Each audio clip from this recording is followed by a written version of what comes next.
Hi, my name is OC Ejiofor and you are watching OC's Tech Tips. We have got an update for how to draw using pages.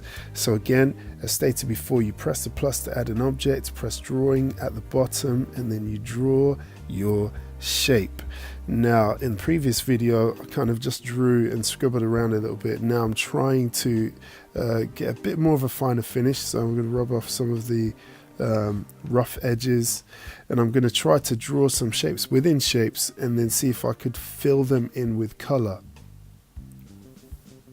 So use your two fingers to pinch, zoom and drag as you normally would with any image, and once you're happy with your shape, well, let me try to get these lines to join up.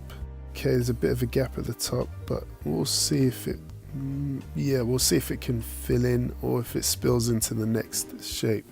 So select the paint tube and double tap and it just fills in the shape. Oh, very intuitive. Okay, so then we can change the color and double tap again, and then we can change the color, double tap again, change the color, double tap again, change the color, double tap again, and that is it.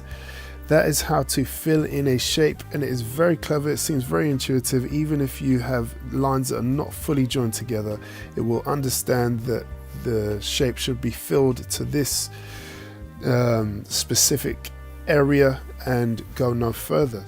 Okay, so that's how to fill in shapes with color in a Pages document. Don't forget to like, share and subscribe, and stay tuned for more OC's Tech Tips.